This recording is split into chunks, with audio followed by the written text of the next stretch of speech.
do you ever think about no dunya in your salah, right?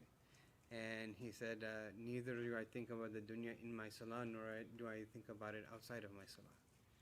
Right? Meaning that they've sort of gained mastery over their thoughts to the degree that it doesn't sway or stray from Allah subhanahu wa ta'ala.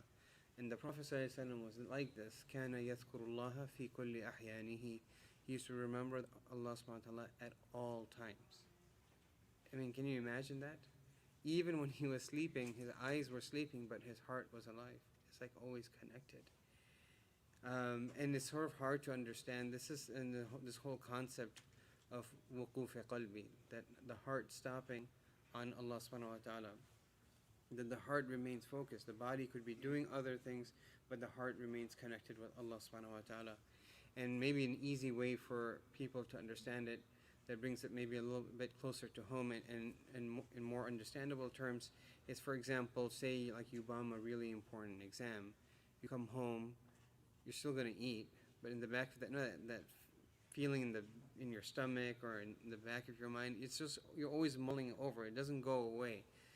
You might even go and shoot hoops with the guys. You might, whatever, read a book, but in the back of your mind, you even start studying for the next exam. But that nagging feeling in the back of your mind, you just can't get rid of.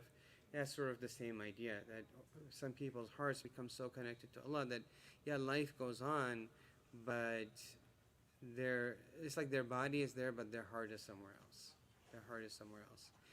And this might seem like a very lofty goal or a very difficult thing to achieve, but it's really like there's like a tipping point. What happens is when people really work on focusing the heart on Allah subhanahu wa ta'ala for a long period of time, then you trip, right? And there's like an electrical trip signal, and when you trip the circuit, just something turns on. And when it turns on, it's not really something that you do voluntarily. It's really sort of a gift from Allah. Right? He said, like, you keep on trying. Pretty much, it's not even keep on trying. It's really what ends up happening is you keep on failing, until Allah subhanahu wa ta'ala has mercy and He says, okay, fine, I'm going to grant you my zikr. Right? And then your heart begins to remember Allah subhanahu wa ta'ala constantly. And that can really happen in other ways. It doesn't necessarily mean that your heart, for some people, their heart is literally saying Allah, Allah, Allah, Allah, and it's always technically it's already making dhikr. And an example of this is, one of my teachers and, one of his close friends, who all later on went on to become mashayikh in their own right. They were walking with their teacher in a factory in Pakistan. And they were just walking through the factory, and then he said, it was like sort of empty, no one was there, and he said, just be quiet, right? So they just kept quiet, and he said, listen. And in the back, that machine murmur, that exists in any type of industrial building, whether it's your AC at home or something, it's constant, right? And it's in the background. He said that this is what it means for the heart to become quickened. So when there's a quickening of the heart, it's just sort of just on, right? So some people, they can stay in wuquf in that state because the heart is actually in the zikr of Allah. The second way that people can stay in the zikr of Allah subhanahu wa ta'ala is that they're always reading the ayat or the signs of Allah subhanahu wa ta'ala in everything around them. Meaning that if you, for example, see something beautiful, then it reminds you of Allah. When you see anything that's powerful, you remember the qudra of Allah. Sometimes when you see anything around you, you remember that Allah subhanahu wa ta'ala is the one that created that. When you see something that makes you happy, it reminds you of Jannah. When you see something that's abhorrent or something that's scary, then it reminds you of the punishment of the hellfire. Meaning that everything that's happening to you around your life, you are able to keep on connecting back to Allah subhanahu wa ta'ala, connected back to your akhirah, connected back to the deen in some way. And there was this one, young student of knowledge. He said it beautifully. He said that, he was just making the dhikr of Al-Khaliq, and he was just repeating that name until eventually he had the trip, and when he tripped, it's just like the world came alive. It's like you hear those stories about the Prophet ﷺ walking by, and even the stones would greet him. Everything is in the tasbih of Allah subhanahu wa ta'ala, وَلَكِنْ لَا يَفْقَهُونَ تَسْبِيحَهُم, but you don't understand their tasbih. But sometimes in a state of kashf, Allah subhanahu wa ta'ala opens these secrets on certain individuals. So that's what happened to this person. It's just like like you could hear the entire world making like tasbih. It was like every rock, even in the every pebble in the parking lot, you could see behind that Allah subhanahu wa ta'ala is the creator. That He made every single atom, and it's like everything was speaking to you.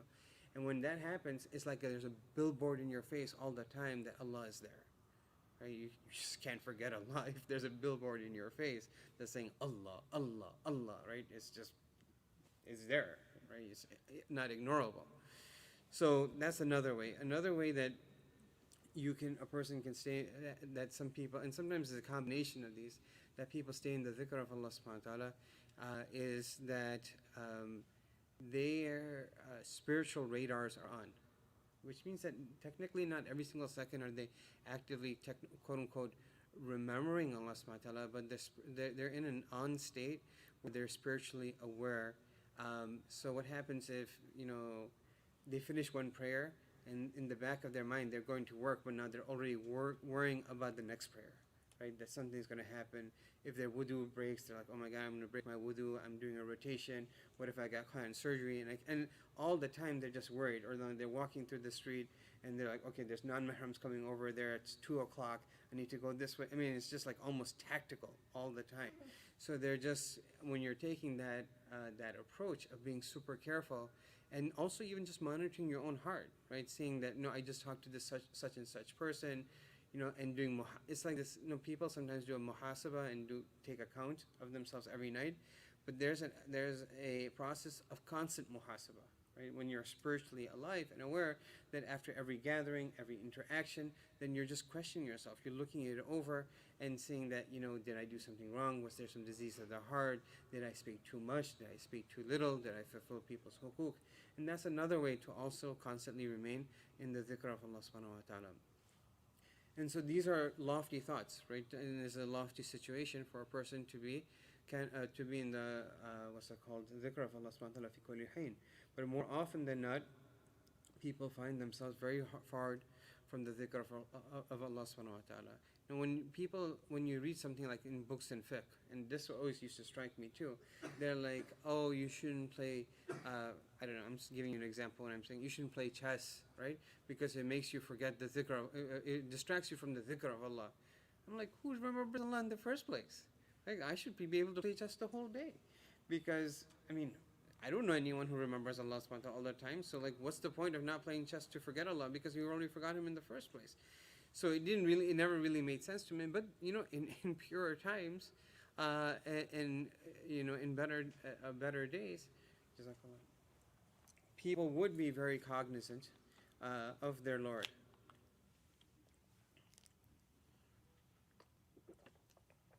The ulama have written. So when we said that one of the first steps of wilayah is to take your thoughts into account, and this is really a thing. Because if something is, one of the ulama, he wrote beautifully, he said, if the thing is forbidden, to fantasize about it is also forbidden. Listen closely, if something is forbidden, to ruminate, think about it, fantasize about it, it's not okay. Now, look at one verse in the Quran. Allah subhanahu wa ta'ala says, يَعْلَمُ خَائِنَةَ الْأَعْيُنِ وَمَا تُخْفِي الصُّدُورِ. He knows the surreptitious and sneaky glances of the eyes, right? You're walking with your wife, you're holding her hand, right? And you're saying, hey, sweetie, right? And from the side, you're looking at the other girl in leggings, right? That surreptitious glance from the kha'inat al-a'yun, the cheating glance of the eyes. But right after that, Allah subhanahu wa ta'ala says, وَمَا تُخْفِي الصُّدُورِ, right? And what the chest hides inside. Because what happens is when a person looks, they don't stop there typically. What happens is then they say, oh, I would do this to her, or I would do this. And then they make this long, big fantasy, right? It's like a whole Netflix episode. And sometimes an entire season worth, right? Because they go home and they continue the drama. And this continues. And sometimes it actually goes on for months. It's like a month since they've seen that person that was a random person in the mall. But then, she's still the main character in their drama. And it only exists up here, in the mind, right? وَمَا تُخْفِي الصُّدُورِ. Allah subhanahu wa ta'ala knows about that, right? There's no one who is screening that film But kiraman katibin ya'lamuna ma taf'alun. They know exactly what's going on, and it's all being written down. So this is a type of infidelity that exists within the heart. Infidelity doesn't only exist when you actually text someone, when you talk to someone. Sadly, there's a lot. People have a lot of very impure thoughts. They secretly covet their brother-in-law. They secretly covet their best friend's wife. They secretly, and they even imagine like, oh, I can't have her because that's my best friend. But what if he got into a car accident and my wife also got into a car accident? That's how I have her. Like, what are you thinking? What if you can benefit your wife and your best friend so you can lie someone? Because these weird thoughts that kind of come into people's mind. And even when a person is engaged with intimacy with their spouse, people sometimes fantasize about other individuals at that point. Right? That's also not okay. Right? That's not something. Well, you could think of it as that it's a mental zina. Right? It's not a real zina. I'm not saying that it is. I'm not saying that it's possible to be zina. But from a spiritual perspective, it's like a mental zina. Right? We should focus on what Allah demanded. And the final is that you can. Salam was asked about ithm. What is sin? He said, "Ma haka fi sadrika wa yakrahu an yatali alayhi an-nas aw kama qala." He said, inside you feel bad about it. Something feels it's not right? And anytime a person thinks like that, somewhere inside they're like, I shouldn't be thinking this about him. I shouldn't be feeling this way about her. You didn't even think anything. You didn't say anything. You didn't do anything. But that feeling, something's bothering you. If this bothering you is bothering you for a reason. وَيَكْرَهُ أَن يَطَّلِعَ عَلَيْهِ النَّاسِ. Just think about it, that if Allah subhanahu wa ta'ala were to take 1 hour of what we think, right? Forget about 1 hour of what we think. Say He were just to take whatever we think about in our salah, right? And publish it, right? And put it for everyone to display. And set it as a text message, as a transcript to everyone else who's attending in the masjid. People couldn't see each other's faces. They're like, are you serious? Were you thinking about that? I mean, from what they think is like, they walk past a person, they're like, Assalamu alaikum, bro. He's thinking, this is such a jerk, right? Like, living down there. And he said, I thought you liked me. It's like, I like your sister. It's like all those things written, like all of those things. And it's everything coming out. People wouldn't be like, man, that's real treachery. That's real betrayal. And one of my teachers used to say like that, when what was in our hearts were we made open, people couldn't look at each other in the masjid. And it's really, this is a reflection of the rahmah of Allah subhanahu wa ta'ala, that He's as-sattar. Right, that He puts, how He gave us clothes to cover ourselves. He also gave us, a veil over our thoughts, so that at least it's not open to everyone else. So He gives us time to clean it up, so that everyone else doesn't have to see it. If you have a messy room, or your house is messy, and someone comes over, ding dong, like, wait, the house is messy, you can't come in, right? Like you want to go and pick everything up and this and that. So it's also Allah subhanahu wa ta'ala also kept some time, so that you can clean up your mess. So before the day of Qiyamah comes, وَحُصِّلَ مَا فِي الصُّدُورِ. Then once in there, it's all going to come out. Everything that happened on the surface of the earth, تَشْهَدُ عَلَيْهِمْ أَلْسِنَتُهُم وَأَيْدِيهِمْ وَأَرْجُلُهُم بِمَا كَانُوا يَعْمَلُونَ. They're going, بِمَا شَهِدْتُمْ عَلَيْنَا قَالُوا أَنْطَقَنَا اللَّهُ الَّذِي أَنْطَقَ كُلَّ شَيْءٍ. Your hands are going to start saying, oh, you know what I touched? Your feet are going to say, you know where I went? Your tongue is going to say, you know what I said? Your eyes are going to say, you know what I saw? They're like, whoa, that's your me.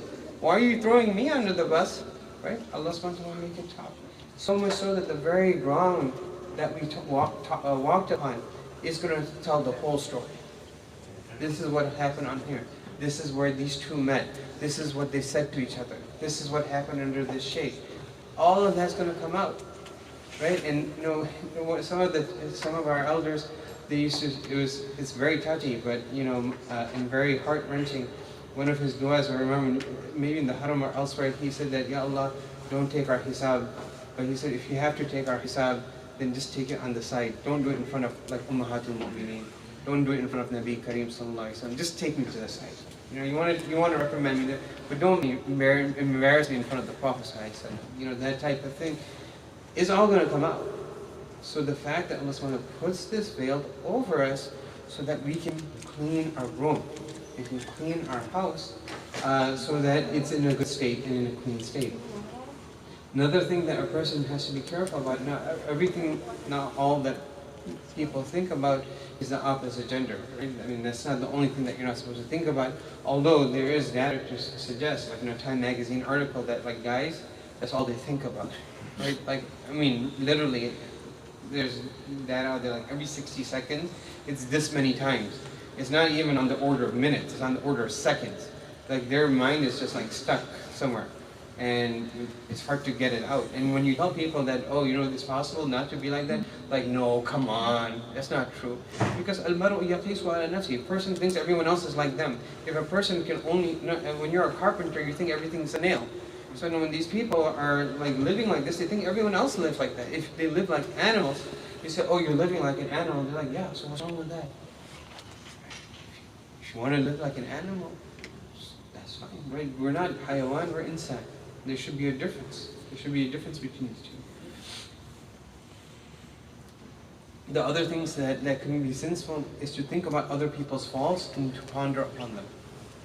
And some people have this disease, that they're always looking for something wrong in everyone else and pointing it out. Sometimes they point it out to them on the side, and they correct it and they feel good about it. Sometimes they do it to other people, sometimes privately, but always just nitpicky.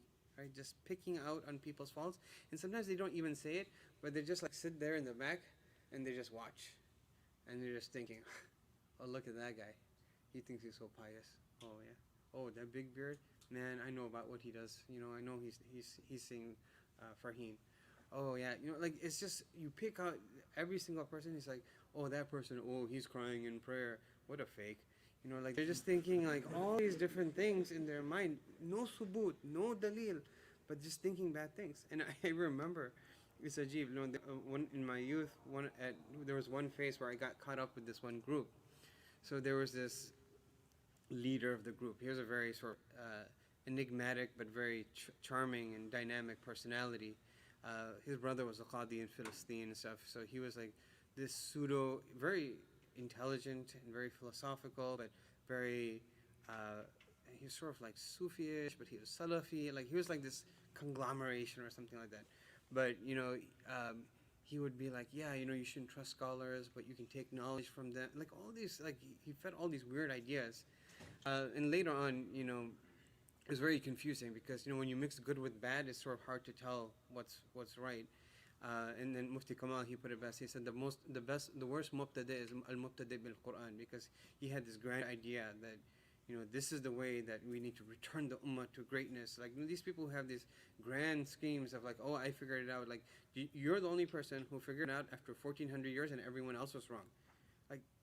Like there's something wrong with that equation. But when people are narcissistic and full of themselves and they feel like they're the special ones, then it doesn't become like that. Then they actually feel like they're the saviors. And when you're like 16 years old or when you're a youth, people are just looking for that feeling of being special. So we're like, oh, the ummah's in a bad situation. I got it. I got you, ummah. Right? I'm going to take care of you. I'm going to save you from the darkness that you're in.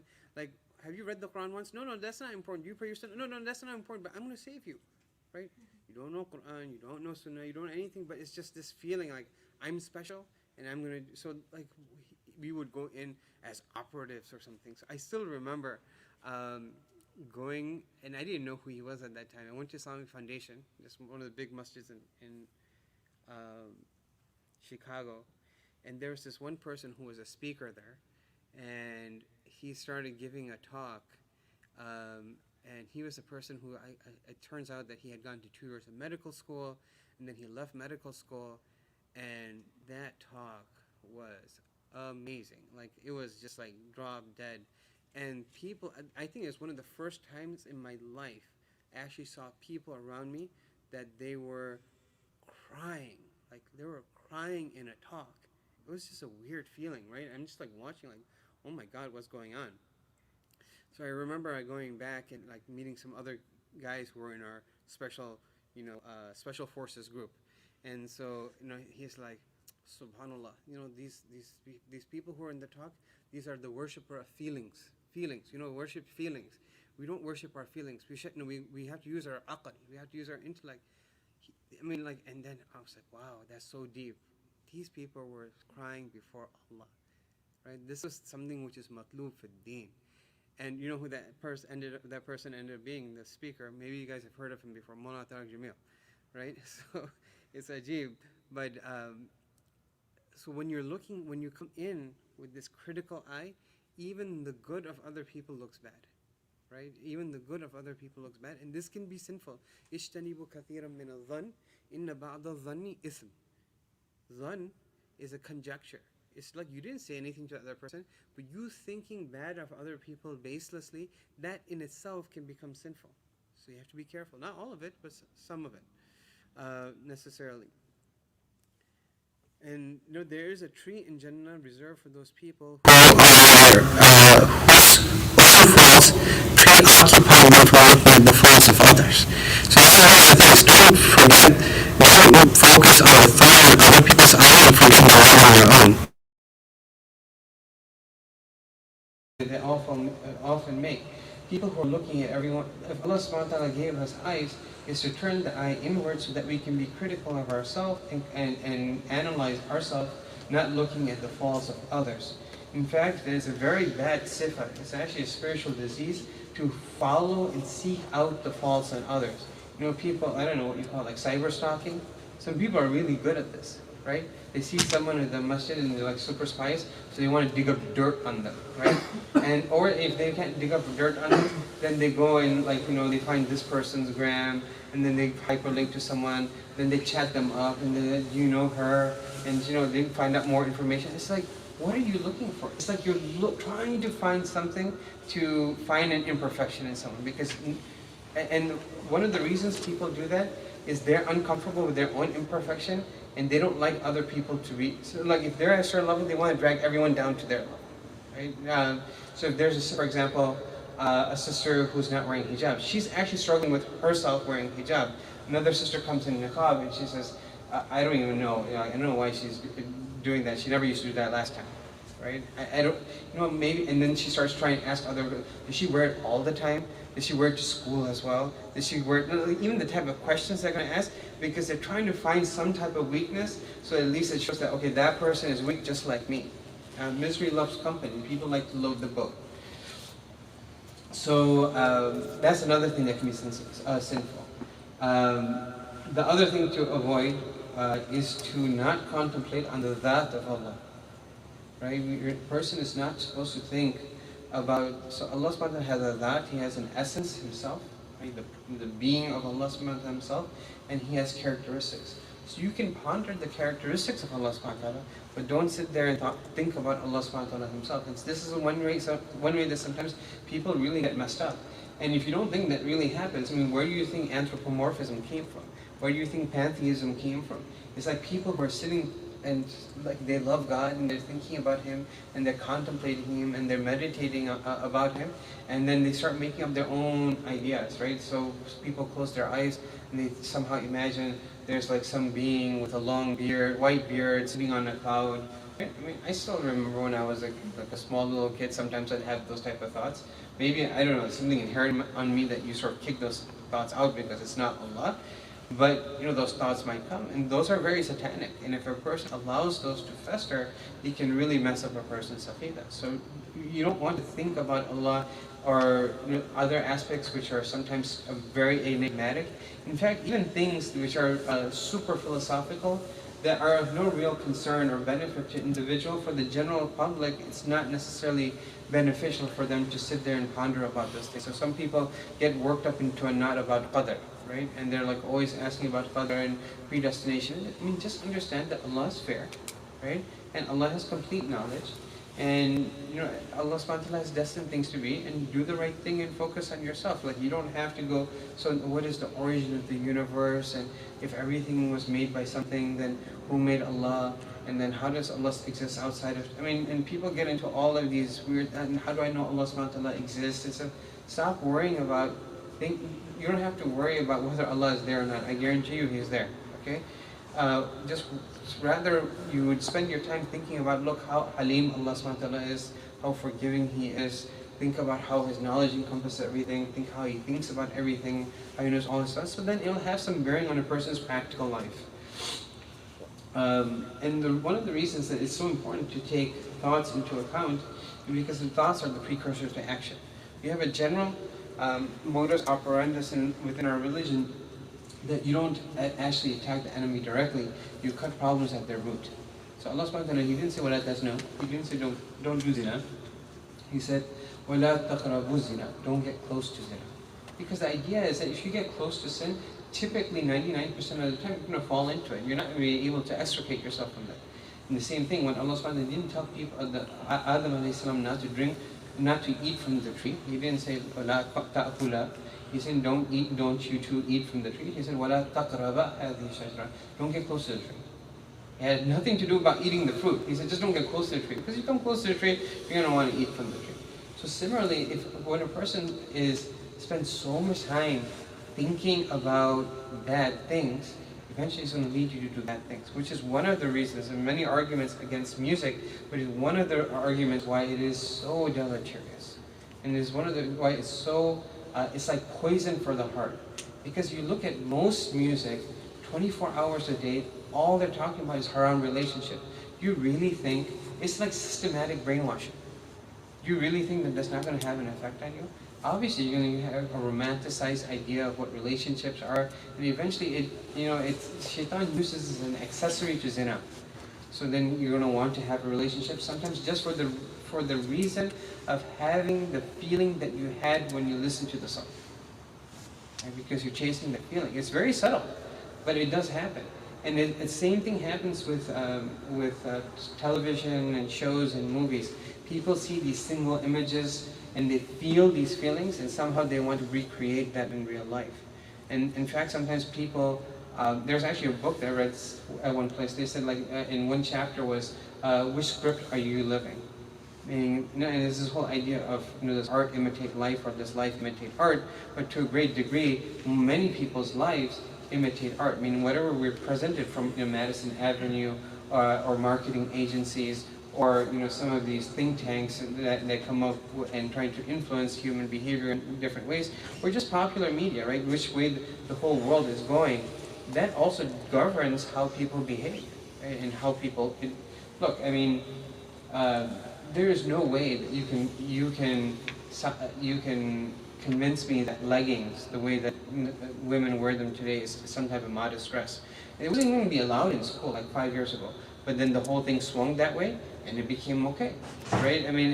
Whatever becomes sort of acceptable, and these shifting moralities that you see in the popular media, and what's that called, projections and portrayals in the popular media, that influence how people behave, right? Then they want like every day of their lives to be like a different episode of Dawson Creek, and it's not going to be, but they're trying to recreate that, so that's a problem.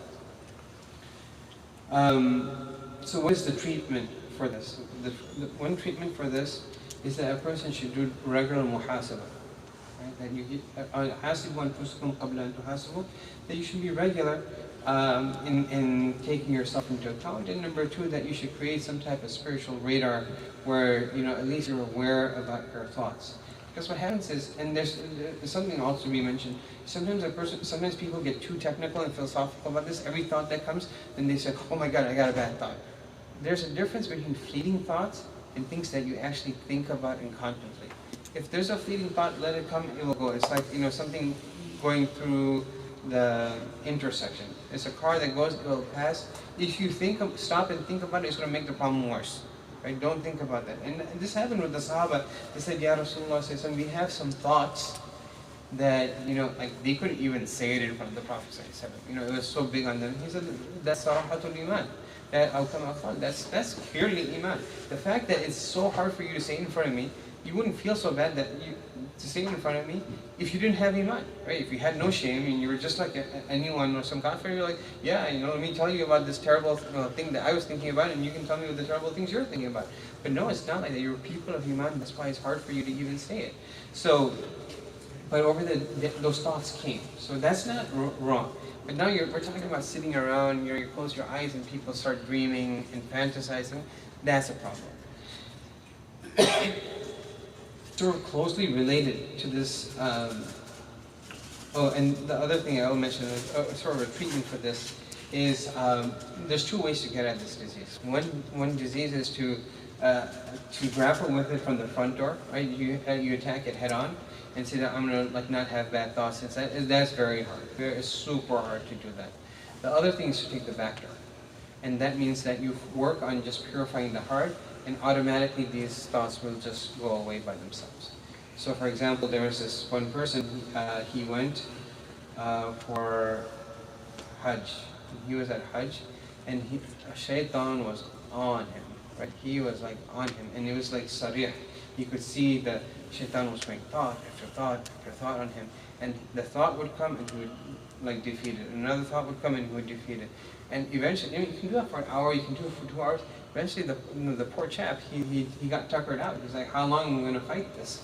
So then he remembered the hadith about, it's a longer hadith between Yahya and Isa alayhi salam, and that Yahya alayhi salam had to give some particular da'wah, and if he wasn't going to do it, then Isa alayhi salam was going to say it. And then he went and he told the people, and there's different things that were mentioned, different points, but one of those things it conjures this very, very sharp and poignant image of a person who is being chased, right? And then you can almost feel the enemy on your trails, and then he enters Hisnul Hasin. He enters a protected fort, and that protected fort is the dhikr of Allah. And from this person, this is when I learned that it was a valuable lesson I learned. So he said, instead of attacking that head on, he said that I'm just going to try to remain in the dhikr of Allah. So when you remain in the dhikr of Allah subhanahu wa ta'ala, he took care of all that, right? Then Shaitan couldn't attack him because now he was in the protection of Allah subhanahu wa ta'ala. And so this is a lost art that people don't really make dhikr. It has a value in our daily lives. So we should try to make more dhikr as well. The next disease that's somewhat closely related is long hopes. Tulul amal. Tulul amal. In the Quran, it comes, فَطَالَ عَلَيْهُمُ الْأَمَدُ فَقَصَتْ قُلُوبُهُم. That the time period became very long for them, and so their hearts became hard. It's interesting because over there, you're being told in the Quran, literally the effect that tul amal can have on the heart. It actually hardens the heart. And a heart that's hard is that it just doesn't care. It doesn't care, and a heart that is hard is wafi. So, and we'll talk about, I don't know, yeah, that's a separate disease about, I think I have written it somewhere, about being hard-hearted is a separate disease, right? And it has different signs, and it needs different treatments, and all of those things. But this is one of the ways that you get there, into a hard heart, is having this tul amal. Ibn Hajar, rahimahullah, he says that what tul amal, he says, it is hope. This tul amal is wishing what the soul loves of long life and increase in riches. So it's a type of wishful thinking that person has.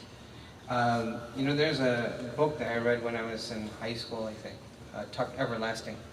I don't know if people have heard of that, but in this book, it's about, I think eventually they made a cinematic rendition of this as well. But the idea there's a family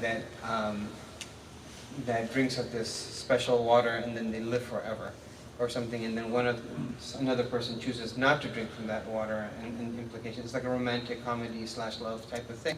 And the author was trying to expose to young readers to the idea of love. But one of the sort of hidden lessons in there, that it's not necessarily a positive thing or good. Like, death is not actually something bad, because if you're living forever, you might actually yearn for death, because life gets boring, and life can get hard, and life can get long. And so sometimes what the human being wants is really not even good for them. Right? People want to live forever. The Quran talks about this. لا يعمر, what is it? يود أحدهم لا يعمر ألف سنة. That one of them, he wishes that if he had a chance, he would live for 1,000 years. I can tell you, if you were living for 1,000 years, you literally would want to die. Every day you would make dua, Ya Allah, take me. Like, people think that a long life is good. But, and this is something that, I noticed, I don't know, maybe 10 years ago. The dunya doesn't have a lot to offer, right? It's actually pretty limited. And especially if you travel around and you gone all over the world, the most amazing quote unquote country on the face of the earth, the United States. People are like, oh, I love to travel and have new experiences. What new experiences? Every single place has the same Walmart. Every single place has the same McDonald's. All the roads look the same. And every time you go to a new city, what can you do? Oh, we have an aquarium. Nice. Right? We have a zoo. Nice. It's like, so does everyone else. And that's it. I go and how many monkeys can you see? It's just, it gets old, right? The dunya gets old. And after a certain time, you just get tired. You just want to lie down and go to sleep. And that's why sometimes, death is ashiya rahma. And, but this is the disease that some people have. About the Bani Israel, what is it? لَتَجِدَنَّهُمْ أَحْرَصَ النَّاسِ عَلَى حَيَاةٍ. That the Quran talks about the hypocrisy of these people. From one side of their mouth, they say, oh, we're the beloved of Allah, and we're awesome, and Allah subhanahu wa ta'ala loves us, and He will never punish us. But they don't want to die. If Allah loves you so much, go back to your Allah. Go see what you have. Right? But you will find that people, they cling on to life with their nails, not ready to leave. And so this idea of being clingy to life and having this hope for a very long life, can be very problematic for an individual. And the reason it becomes problematic is that it makes a person feel like they're going to live forever, so they don't work for the akhirah. Right? That's why the heart becomes thin. Then there's man, what's the big deal? Right? I'm just living it. I'm living life. Right? And so they become completely blinded for the hereafter. The Prophet ﷺ in one hadith, he said, لا يزال القلب الكبير شابا في اثنين. That the heart of an old person, it still remains youthful in two things. Right? You're so old, but it remains youthful in two things. One of them, في حب الدنيا, and the second is طول الأمل. Person who's 60 years old, 70 years old, they're still chasing after cars, women, and wine. 70 years old, achieve, man, cool down. We have one foot in the grave. But till that time, right, they're still chasing. And so people who feel like at some point that you arrive, you never arrive because the hopes are so long. In fact, this is exactly how the Prophet ﷺ explained it in one hadith. That he had, a stick, and he drew it in the ground. It's hard for me to explain, but it's basically he drew a square, and in the square he drew a line from here, going up, and the line extended beyond the square. And then from the sides he drew horizontal lines that go and meet with that middle line. And basically the analogy over there is that a person is in the middle, and the square around them that's surrounding them is their life. That's your ajal, that's how long you'll live. And the things that come like this are the different trials and afflictions and stuff that exist within, that are going to come to you in your life. COVID happens, right? I mean, the stock market crashes. There's always things that are happening. And if one misses you, then the next one's going to hit you, right? I mean, there's just no escape. And he said that this is the person's hopes. It goes way beyond a person's life. Right? They feel like, if you're 80, 90, and it's sad because, recently a story came to me about this one individual who did some super heinous thing when it comes to, it was something I don't remember the exact example, but you can think about taking respirators from people who are dying in India so that they can monopolize it and make more money. And the funny, and then you find out how old they are, 80 years old. Why? Right? Why? Because the reason that this happened is tulul amal. They are completely blindsided about their akhirah. So a person who has long hope, he becomes blind of death and heedless. And the other problem with this is that it makes a person procrastinate. Since they think that life is forever, they're like, I'll become pious later. Some people literally, they said, I'm not going to go make Hajj now. I'll wait until I become old. Sow your wild oats now, and I'm going to get it all out of my system. Right? I'm going to get all of my system, do all my sins, and then subhanAllah, when I go old, then I'm just going to go say, Tawbah, Allah, I'm sorry. There are a couple of problems with that. Okay, the first problem is how you're going to make that long. How do you know that you're going to make it that long? I mean, my father-in-law had cancer. The doctor said that you're not going to walk in like 3 months. And subhanAllah, he lived for like 20 years. And in that time that he lived, like we always had this like feeling like he might leave us at any time, right? Every year, was a gift that we had with him. And in the time he lived, we saw so many young people passed away, right? In front of our eyes, right?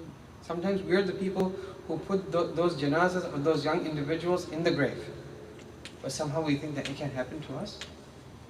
The second thing that mistake of this type of thing is, if you procrastinate, how do you know that you'll have the tawfiq to make tawbah at that time? Maybe as a recompense of your insolence, Allah subhanahu wa ta'ala even remove you from the deen.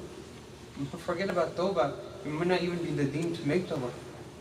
It becomes a real problem. So Imam Ahmad Hanbal, rahimahullah, he was asked, what is zuhd? So he said, when he was asked about what is zuhd, he said that instead of tul amal, he said it's having a short hope. Short hope. And he said, who wakes up in the morning, he says that I will not stay alive in the evening. In another narration, this is in Bukhari actually, that if you survive till the evening, do not expect to be alive in the morning. And if you survive till the morning, then don't expect to be alive in the evening. How many people live like that? Every day could be your life. Every time you go to sleep, you could have died. And you get a new lease for that one day. You gotta make every day count. Uwais al-Qarni rahimahullah was asked, they asked him, how is time with you? Like, how does time work with you? And he replied that, how is time with a man who, if survives till the evening, he does not expect to be alive in the morning. And if he survives till the morning, he does not expect to be alive in the evening. He is promised with either Jannah or Jahannam. That's how he lived. And some of the ancestors, Agabir, when they had said to the effect that I've never slept and thought that I would wake up. When they slept, they went to sleep thinking that I'm really going to sleep. That's a scary thought. Right? How many people feel that they're in such a situation that I've crossed all my T's, dotted all my I's, I can go to rest today. And if you really think about it, you won't be able to sleep at night. We have so many things to mend. We have things to mend with Allah.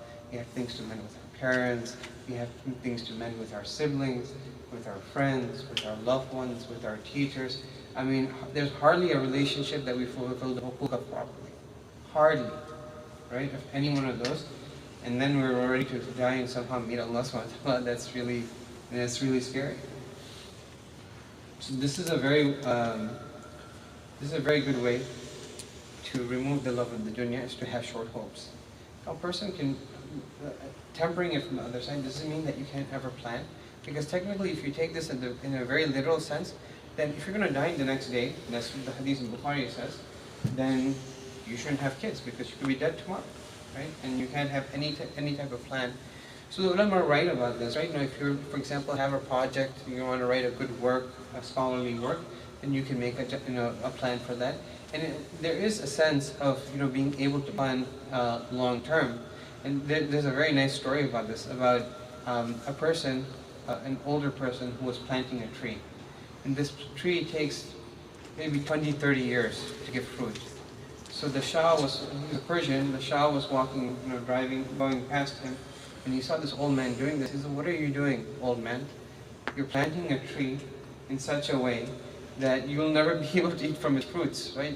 How much hirs do you have in your heart that you're planting something that you can benefit from? So he looked at the Shah and he said that, our ancestors, they also planted trees because of which we eat food today. He said, I'm planting this tree not for myself, but so that my progeny can also eat tomorrow. Right? And our children can eat tomorrow. So having that vision, that's a good thing, right? That's in the deen. And so the Shah became so happy that he gave him some, some money, a hadiyah, right? So he said, look, my tree already gave me benefits. And then he gave him some more hadiyah. So how do you treat this disease? The way that you treat this disease is to ponder this one idea. Maulana Tayyib Qasmi, who used to be the rector of the seminary in Deoband, he had come to the United States in 1984, a long time ago. It was one of his few trips to, maybe his only trip to the United States, I don't know. So he had come to the same masjid I was telling you about, this Islamic Foundation, and they asked him to give him a talk.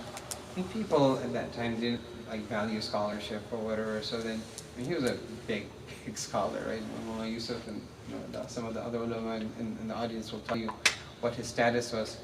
So they very insolently, they said, Mullah Sahib, we're really busy, we're Americans, we're really busy, we can't really listen to a long talk, you gotta make it really short, right? So he said, he didn't take it, in a bad way, very humble. He said, okay. He said, Alhamdulillah wa kafa, wa salamun ala ibadi alladhina istafa amma ba'd.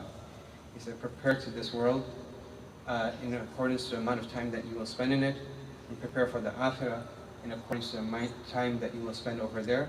Wa akhiru da'wana, and alhamdulillah rabbil alameen. That was the bayan. So if a person ponders this simple aspect, he'll set a lot of the tul amr straight.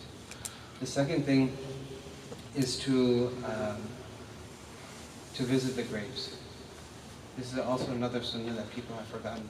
In fact, I'll go so far as to say that some of our pious predecessors to reawaken and to really cut and break this idea of tul amal, because it's really encrusted in the heart, and some people have written about it as a chronic, incurable type of disease. It's very hard to take out. They would actually go and lie in the grave just to remind themselves that this is where you're growing, man. Wake up, right? Stop thinking that you're gonna live forever. So it might seem morbid, but it was a way to wake themselves up. And there's also a difference between raja and amal. Raja is also hope. Amal is also translated in English as hope. We have such a deep English language, subhanAllah. The difference between raja and amal in Arabic is when you have a hope for something because can you hope for a good outcome in your schools, in your work, in your family, so on and so forth. The thing is, when a person has raja, the aim is they have some goodly aim, and as opposed to tul amal, it has no basis, or its basis only rooted in things of the dunya, mal, hub dunya, these very low things. I'll also mention one small thing over here, that a person shouldn't have tul amal, but on the other side, you shouldn't desire death either. And this is actually becoming a bigger and bigger issue amongst the youth, right? That the suicide rates are just skyrocketing, right? And I've dealt with those type of situations on more than one occasion. It's heart-wrenching. When for example, like your student is dead lying on the floor, it hurts. And then you think maybe then you just double guess yourself. Maybe if you had said the right thing, maybe if you could have done something different. It's tough. It's tough on friends. It's tough on family. It's tough on, it's just tough on everyone. And if they only knew what a hole they leave in everyone else's heart when they take their life, maybe they wouldn't have done that. But there's no way that you can reach them sometimes, right? These are people who are self-mutilating themselves. There's different ways that people take their lives. It's very sad. But so while you shouldn't have very long hopes, you shouldn't also desire death either, right? On the other side, that's also a problem. And what's that called? Those situations where, for example, Maryam alayhi salam, Ya layta mittu qabla hadha wa kuntu nasiyan mansiya, or Imam Bukhari, those are exceptional situations when they had said that, and that was because out of a fear of some type of fitna in their deen. It wasn't because of a sabab of the dunya. Most of the kids who are committing suicide are suicidal or want death. It comes from a place of escapism. They're not able to grapple, they're not able to cope with the difficulty of the situation, so then they're like, this is a way out. That's the only way they know how to get out of that situation. And what people just need to understand is you have other options. There are other options, and if you don't know what those are, just reach out, right? It could mean the difference between life and death. Right? It could mean the difference between life and death. There's a story also of, and one of the reasons not to wish for death. Right? Some people, they say like, oh, I just want to die. Why should you not want to die? The reason that you shouldn't want to die is that if Allah subhanahu wa ta'ala has ordained life for you, it could be one of two things for the individual. The one situation is that you lived a bad life so far. You're messing around, you're screwing around, you're doing all the messed up things.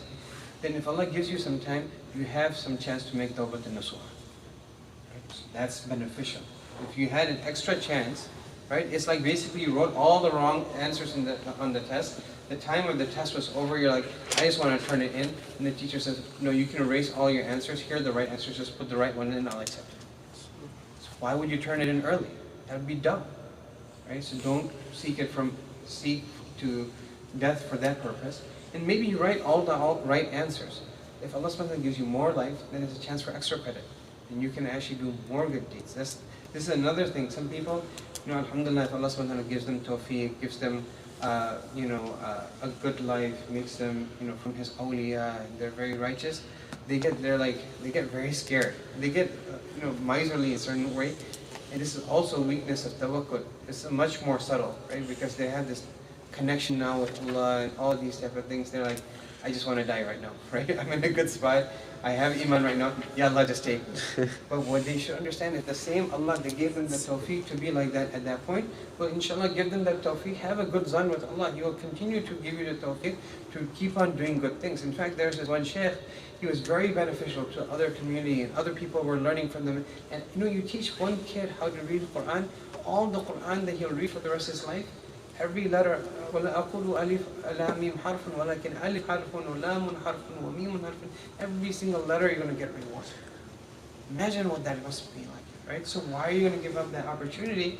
So that person felt very ill, and he was about to die. So one of the people came to him and they said, "Oh, Shaykh, it looks like you're very sick. You're going to die." He said, "No, I'm not going to die yet." He said, "How do you know?" He said, وَأَمَّا مَا يَنْفَعُ النَّاسُ فَيَمْكُثُ فِي الْأَرْضِ. Right? Whatever benefits the people, Allah subhanahu wa ta'ala will establish and keep in the earth. So as long as there's still benefit for other people, so you should become a source for khair for other people. And you can expand your goodness. And it reminds me of the story about one of my teachers. He was in Mecca, right? And he went to meet some big sheikh over there. So they went through the alleyways and the back places of Mecca, and they went to meet this one sheikh, and they knocked on the door, and this old man came to the door, and they said, "Oh, Sheikh, mashallah, we met you." And he said, "Oh, no, that's not me." He said, "We were looking for my father." He said, "Oh my God, okay." And he said, Please come in. He just went to go get some water. He'll be back." So they said, "Okay." So they came and they sat down. And this teacher of mine, who was like, mashallah, he was ocean knowledge of himself, subhanallah. And he was sitting there for some time. Then after a little while, a young man comes in, black beard. He's carrying two buckets of water, and he brings it in, and he said, "This is my father." I'm like, what? Like it was this moment of this doesn't even make any sense. And then he got to know that that he had. They said, "How are you so young, even though you're so old?" He said, "I made dua for it, right? I made dua for it." They said, "Well, look, if you're mustajabud da'wat, Allah's listening to your dua, then you should ask for becoming, having this connection with Allah, having the wilayah of Allah." He said that Allah had already given me that. So then after Allah gave him that, he said, then I made this dua to give me a long life so I can keep on doing more goods and make my akhirah better. Right? So we can have a positive attitude in our lives. That if Allah subhanahu has kept us on the straight path, then we can benefit others and benefit our own selves. Allahumma ij'alna minhum wa akhiru da'wana alhamdulillahi rabbil alamin. Jazakallah.